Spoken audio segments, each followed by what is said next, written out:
Welcome to Kenton Teaches. Enjoy the video. In this video, I will explain how to set the time on your Nissan Juke. First, locate the Settings button on your dashboard display. Press it to open the main menu. Then, scroll through the options until you find the clock or time setting. This initial step is crucial for accessing the time adjustment features. It's a straightforward process once you know where to look. Once you've selected the clock setting, you'll see options to adjust the hours and minutes. Use the arrow buttons, usually located near the display, to increase or decrease the hour.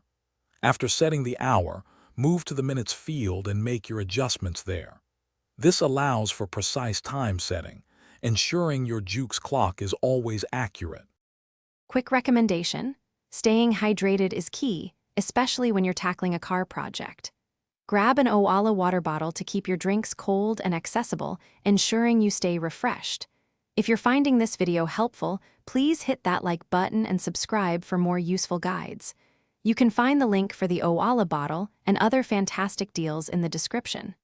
Now, let's get back to the video.